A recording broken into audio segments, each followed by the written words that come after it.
Salve pessoal, tudo bem com vocês? Tudo tranquilo? Tudo ótimo? Tudo fantástico? Vamos lá! Aqui a gente vai falar sobre quórum.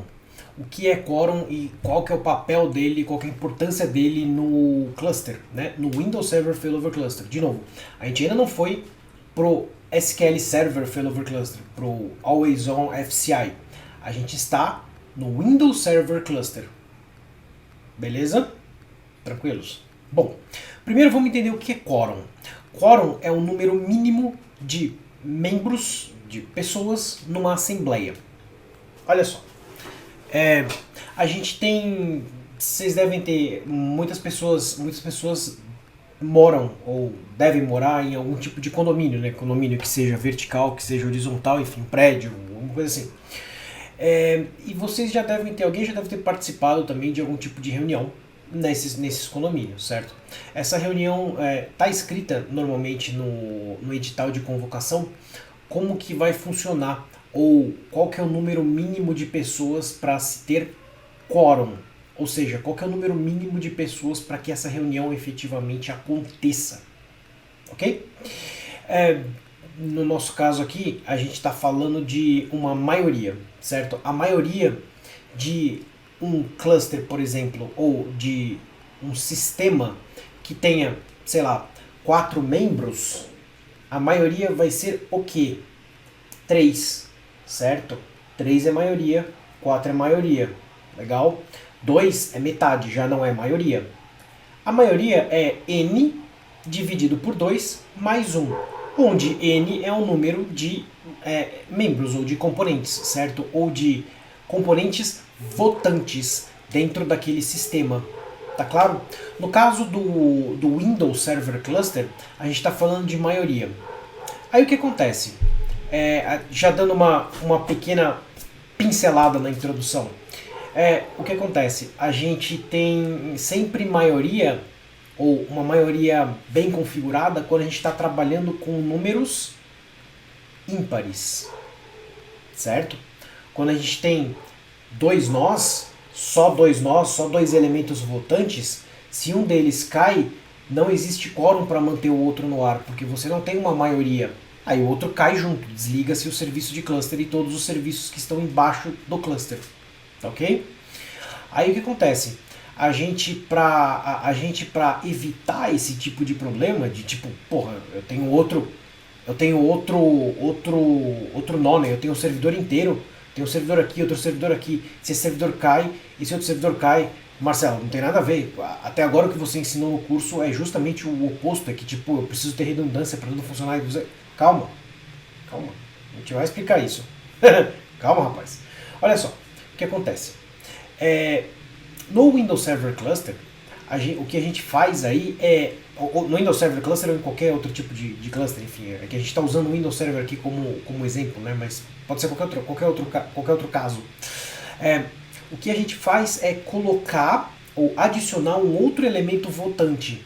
Não vai ser necessariamente uma outra instância ou um outro servidor, mas vai ter um outro elemento votante. Aí no caso, nesse cluster ou nesse sistema, certo? Aí você vai ficar com 3 votos, ok? Aí cai um nó, você ainda tem 2 votos. 2 de 3 é maioria, ok? Como eu tenho 2 elementos votantes no ar e só um tá fora, beleza, vida que segue, o meu cluster continua funcionando normal.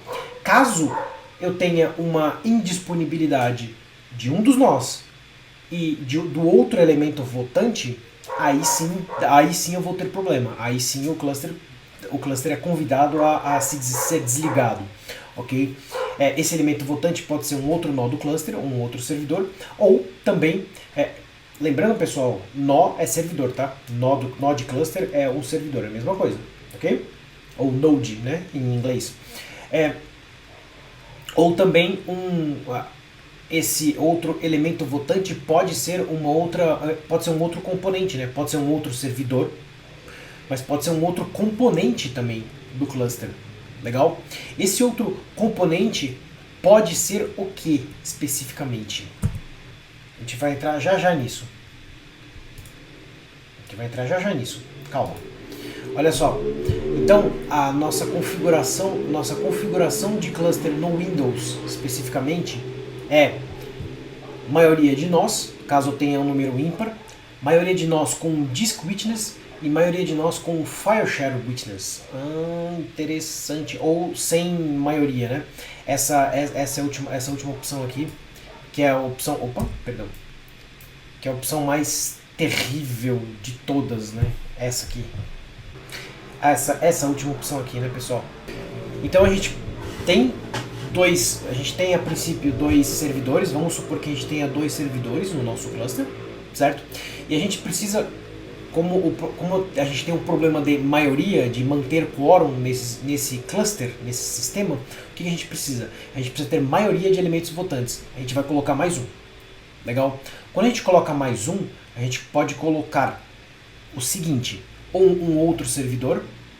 Não tem muito sentido você fazer isso se o teu cluster já foi desenhado para ter só dois servidores. Você vai colocar outro servidor, você está colocando muito custo em cima disso. Mas, tudo bem.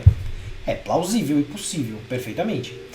Aí, o que você pode fazer? Você pode colocar um disco de quórum, ou a gente chama hoje de disco de testemunha, né? Mas antigamente isso era chamado de disco de quórum. Ou você pode colocar um file share witness. File share witness é só um shared folder. Nada mais, nada menos do que isso. O usuário que sobe o serviço do cluster tem que ter acesso de... Desculpa, o usuário de serviço do cluster tem que ter acesso de leitura escrita nesse file share. Esse file share idealmente está em outro servidor, está em outro lugar. Tá? Normalmente a gente coloca ele ou em servidor de AD ou em um servidor de arquivo. Pode estar dentro do mesmo data center ou não, enfim, pode ser um disco na nuvem. Atualmente é possível fazer isso também. O Windows Server, salvo engano, 2016 você consegue configurar um Cloud Witness. Legal? Então isso também funciona. Coisas pra gente pensar também. Você tem que ter acesso, o seu servidor tem que ter acesso ao Blob Storage do Azure, certo? Para isso funcionar, ok? Bom, aí vamos pintar um cenário aqui, certo? Isso é como funciona, veja só, é como ele funciona desde, só pra gente enxergar aqui. Show! Pelo que eu estou vendo aqui, parece que está assim. Legal. Então, o que acontece? A gente tem, então, nossos dois servidores, certo? E quando a gente tem nossos dois servidores, a gente tem aqui, por exemplo, um voto, one vote e one vote. Legal? Aí, se a gente não configura mais nada adicional aqui nesse caso, eu estou olhando aqui para o pessoal porque eu estou desenhando aqui, tá? Se a gente não tem mais nada aqui, o que acontece? A gente tem essa paradinha aqui, olha só, total.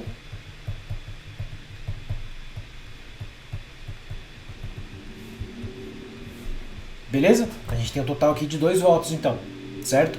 O que é maioria de 2 votos? N dividido por 2 mais 1, certo? N dividido por 2 mais 1. Isso aqui dá o quê? Isso aqui dá 2. Não tem sentido. Então, não funciona, certo? Eu tenho que estar sempre, quer dizer, funciona. Mas caso aconteça uma indisponibilidade, caso isso aconteça, eu tô lascado, né? Literalmente. Aí se eu trouxer isso aqui pra cá, o que acontece? Caso, por exemplo, nesse cenário hipotético aqui, tá? Que o gênio que configurou isso aqui, por exemplo, aí vem aqui nesse servidor e blau, caiu. O cluster é formado por esses dois nós, tá? Aí caiu aqui. O que vai acontecer? Tenho só um voto. E eu preciso do quê? 2 votos. Como eu preciso de 2 votos e eu só tenho um voto, esse servidor o serviço de cluster desse cara aqui desliga ele. Então esse cara aqui automaticamente vai pro chão também, tá? Então não é um cenário que a gente quer, não é algo que a gente deseja fazer. Então o que todo mundo faz, inclusive o Windows, a própria Microsoft já recomenda isso por padrão, né? Então aí o que vai acontecer? Esse aqui é meu outro cenário, ok? Eu vou colocar outra cor aqui. Eu vou colocar aqui, por exemplo, um outro... Tenta imaginar que isso aqui é um disco, tá? Em um storage, sei lá. Tenta imaginar que isso aqui é um disco. Esse cara aqui vai se chamar de disk. Legal? Aí o que, que vai acontecer? Esse cara vai entrar como elemento votante também aqui. Então esse cara vai ter um outro voto também. Aí olha só, eu tenho aqui então um total de 3 votos. Legal? Como é que o que gera para mim aqui?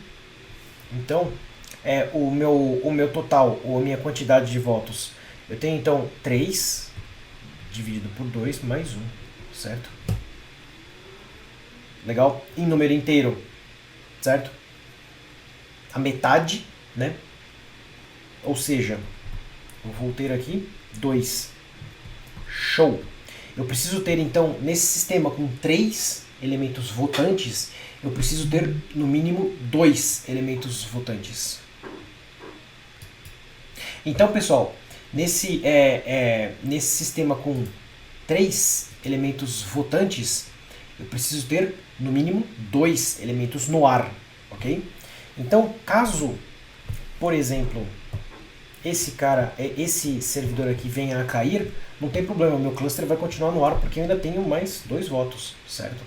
Caso esse aqui caia, também não tem problema, porque eu ainda teria mais 2 votos, certo? Caso esse aqui caia, também não tem problema, porque você tem esses 2 aqui. Aí, agora, caso esse caia e esse caia junto, aí esse aqui vai desligar, aí não tem jeito. Então, pessoal, isso que eu mostrei para vocês até agora funciona e é assim desde o Windows Server, sei lá, Guaraná com rolha, lá atrás, onde lançaram a feature de clustering, que eu acho que era NT 5, sei lá, NT alguma coisa. O Windows Server 2000 já tinha isso com certeza. Aí você tinha o Windows Server 2003, o Windows Server 2008, 2008 R2 funcionava assim. Sempre funcionou deste jeito, ok? O Windows Server 2012 introduz um conceito novo, que é o quórum dinâmico, legal? A gente já vai falar sobre ele aqui, mas o importante frisar que se teu cliente, você é um consultor, teu cliente tá no Windows Server 2008, 2008 R2, reza, mentira, convença ele a migrar. Primeiro que 2008, 2008 R2 já está muito ultrapassado, já está muito fora de suporte. É muito fácil desse cara ter um problema de vulnerabilidade. Esse é o primeiro ponto. Segundo ponto, 2012 também vai lá, né? 2012 R2 também já tá... Estamos aqui em 2020 já, né? Então já tem uma idade isso aí, né? Então vamos tomar cuidado. Legal? Olha só, o Windows Server 2012 trouxe um conceito novo que se chama quórum dinâmico. Quórum dinâmico é muito interessante porque ele vai, adivinha, dinamicamente alterando os pesos e alterando os votos dentro dos elementos dentro daquele cluster, dependendo de como eles vão caindo, né? Ou dependendo de como eles vão sendo indisponibilizados. Deu para entender, pessoal? A gente já vai fazer um esqueminha aqui no desenho que vai ficar fácil de entender, tá? Agora, a grande estrela da jogada seria o Windows Server 2012 R2, onde eles melhoraram ainda mais a feature e colocaram o witness dinâmico, ou seja, você não tem o dinamismo, ou você não precisa ter o dinamismo na votação ou na atribuição de voto do servidor. Você precisa ter o dinamismo no seu witness. Vocês já vão entender por quê, tá? De qualquer forma, sempre a ideia desse cara é sempre ter, a ideia do quórum dinâmico é sempre ter um número ímpar de elementos votantes, tá? A ideia é sempre ter um número ímpar de elementos votantes. E outra coisa, isso só funciona também se os elementos de dentro do cluster forem caindo aos poucos. Se eles caírem de uma vez, não adianta também, tá? Não funciona. Se você tiver minoria muito rápido, também não vai adiantar nada, tá ok? A gente está falando aqui de uma coisa bem não avançada, mas uma coisa que foi bastante inovadora para a época. Foi um negócio bastante interessante, porque no Windows Server 2008 R2, 2008 R2, era um parto. 2003 nem vou falar, mas 2008 e 2008 R2 era um parto. Você conseguir fazer um cluster geográfico, tinha que fazer stretch de VLAN, tinha que fazer mágica, o pessoal de infra sofria. No Windows Server 2012 R2, isso facilitou muito. Esse quórum dinâmico facilitou demais a nossa vida, demais mesmo, tá? Vamos ver um exemplo. Vamos ver um exemplo bem bacana aqui. Olha só. Vamos voltar lá pro meu desenho. Primeiro cenário, né? Vamos desenhar alguns cenários aqui. Suponha então, vou fazer só os quadrinhos assim, tá? Que fica mais fácil. Pensa que esses quadrinhos aqui são servidores. Sucesso? E aí você tem também um FileShare Witness. FileShare é um //, simples assim, tá? Eu não vou colocar, eu vou tentar não colocar, deixa eu apagar isso aqui e colocar de novo. Eu vou colocar só //. Então aqui a gente teria, neste caso, o que a gente teria aqui? 6 elementos votantes no total, certo? Lembra que eu preciso de número ímpar. Então, Windows Server, estou falando de Windows Server 2012, sem ser R2, ok? Windows Server 2012, tá? Lembra aquele que é baseado no Windows 8, que não tinha botão iniciar? Lembra? Aquela coisa... Bom, não vou nem entrar no mérito, mas sim, aquele lá, aquele servidor que não tinha botão iniciar. Terrível. Terrível. Mas enfim, Windows Server 2012. Legal. Então o cluster tinha lá 6 elementos. Bom, ele automaticamente ia converter isso aqui para 5 elementos. Legal? Como que ele ia fazer isso, Marcelo? Ora, ele ia atribuir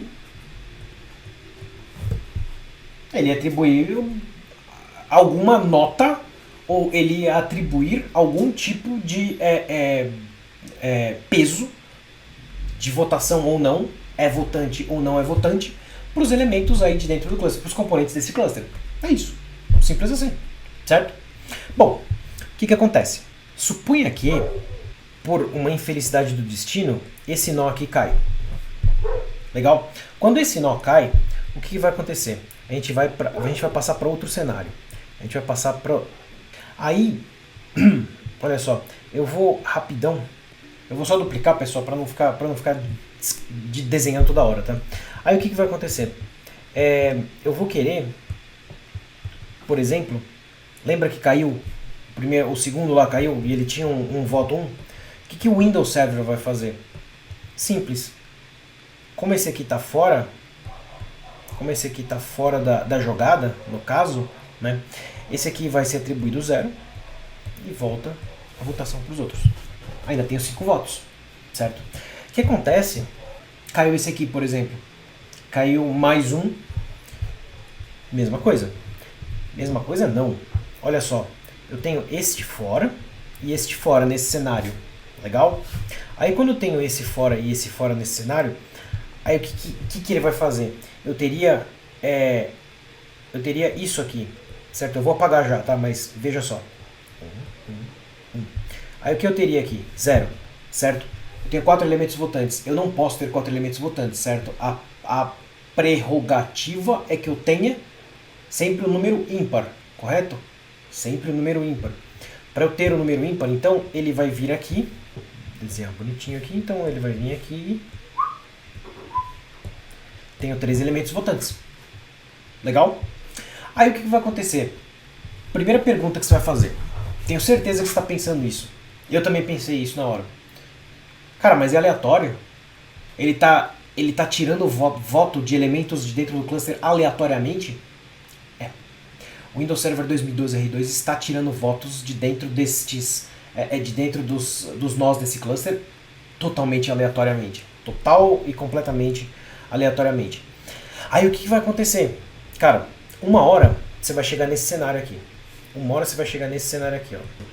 A hora que você chegar nesse cenário aqui, você tiver sem esse, e você tiver, por exemplo, sem esse. Suponha que você tem tudo 0, certo? Tudo aqui virou 0 já. E aí você tem 1 e 1, certo? Aí quando você tem só dois elementos faltando e você está no cluster dinâmico, o que vai acontecer? Esse é 1 e esse é 0. Unido unité e foi isso que eu escolhi. Mas como assim, Marcelo? Isso é meio... Isso pode ser falho, não pode? Por que isso pode ser falho? Quer dizer, não pode ser 1 aqui, vai ser 0. Por que isso pode ser falho, galera? Porque nesse cenário hipotético aqui, por exemplo, cair, sei lá, agora ele está assumindo que só tem um elemento voltante aqui.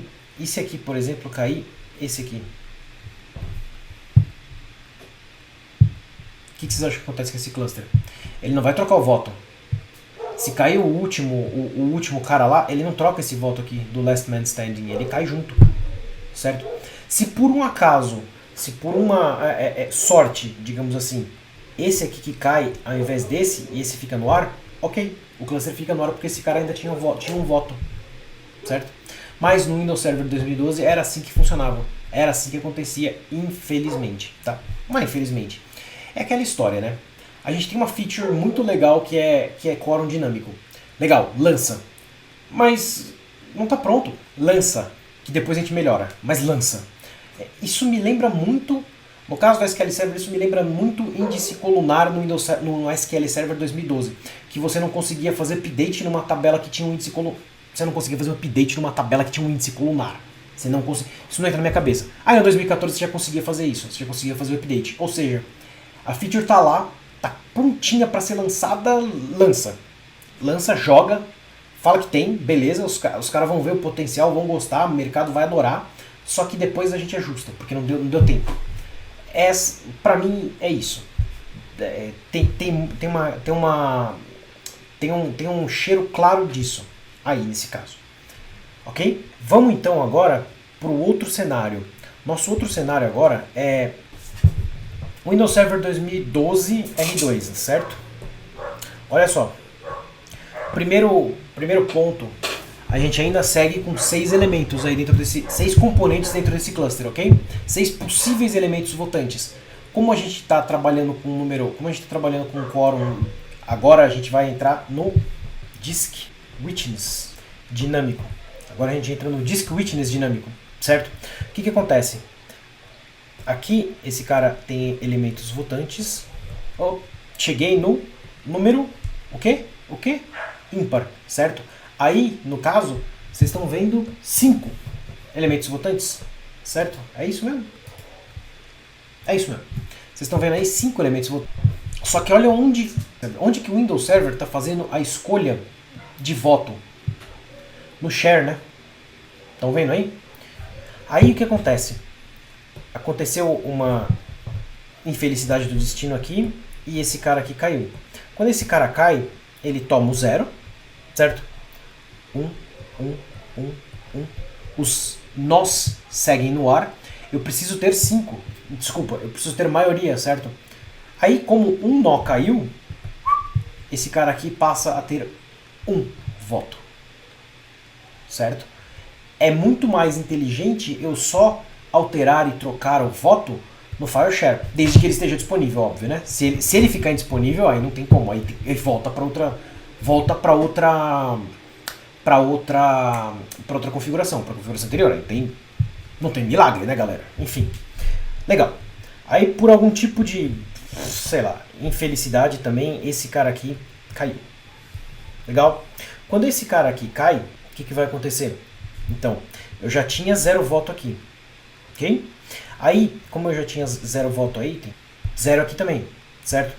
Eu posso ter 4 elementos votantes, lembra do número? Ímpar, par? Não posso. Então, faz sentido, pessoal? Ok? Para mim faz bastante sentido a gente ter o dinamismo do quórum dentro do file share. Por quê? O file share é só um compartilhamento de arquivo, certo? Ele não é o file share não é um servidor que vai aguentar o meu workload. Ele é só um carinha lá para dar um voto de Minerva. Só isso, só para isso que ele serve, ok? Caso aconteça, sei lá, mais uma indisponibilidade aqui, a gente pode seguir desenhando.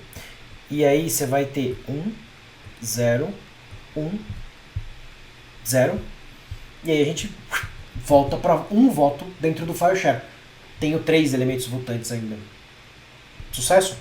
Last man standing. Olha só. Esse aqui cai também. Esse aqui cai. Esse cai. Esse cai. Certo? Então, aí, no meu last man standing, eu tenho esse nó 2 no ar. Legal? 0, 0, 0. Aí, o que eu tenho aqui? O meu fire share vai para voto 0. Certo? Como meu fire share vai para voto 0, esse cara é o único que está no ar, é o last man standing. Mas, se ele cair, teu problema é muito maior, né? De 5 nós, esse cara também caiu. Vocês percebem que o dinamismo dele melhorou? O dinamismo do quórum dinâmico, nesse caso aqui, melhorou bastante?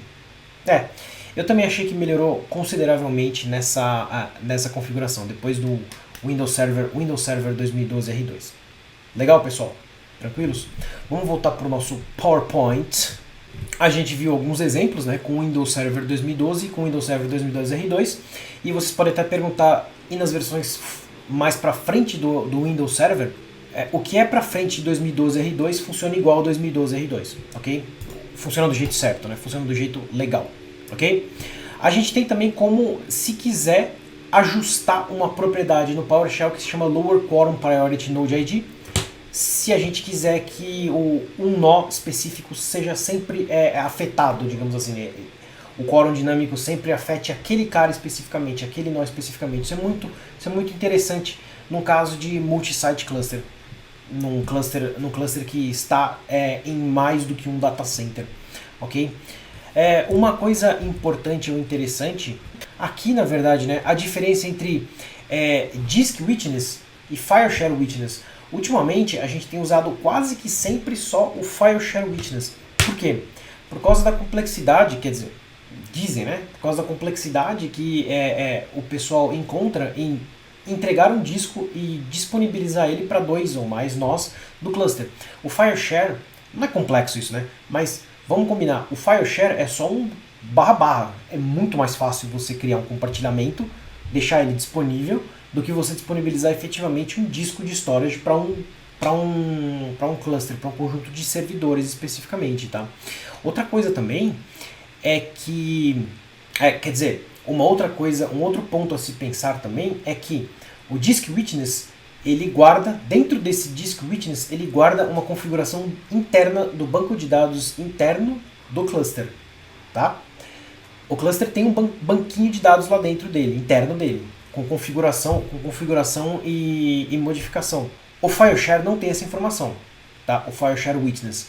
Mesmo assim, ele é mais usado pela simplicidade de configuração, ok? O que a gente vai fazer no nosso laboratório é FireShare Witness, ok?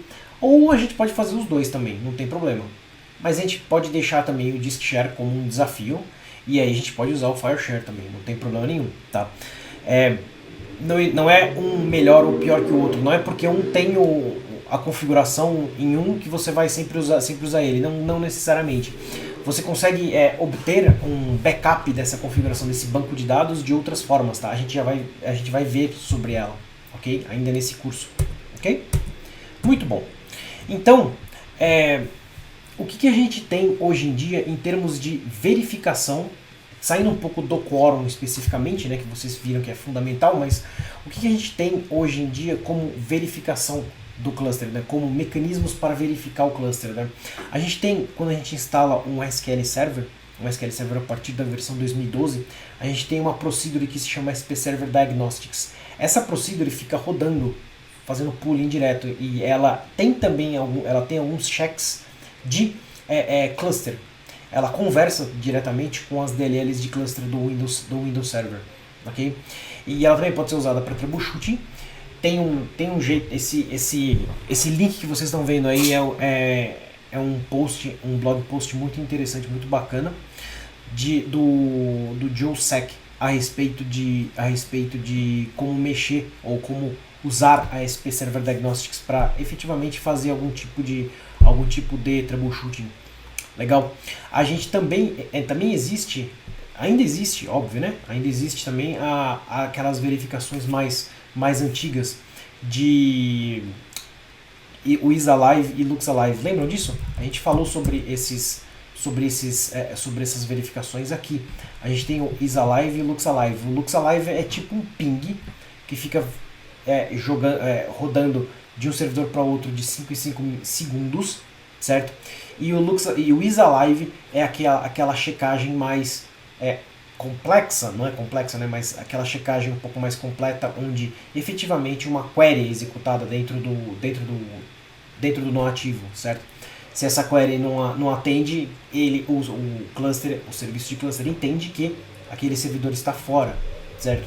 E isso também é verdade pro LuxAlive, né? Se ele fica mais do que o threshold de tempo sem receber esse check, né, esse ping, a resposta desse ping, depois de 30 segundos, por exemplo, ele entende que ele solta um isAlive, e se ele não receber a resposta do isAlive, ele entende que o servidor caiu, que o servidor ativo, que estava ativo, caiu, e aí ele passa a assumir o papel de nó ativo, certo? Legal.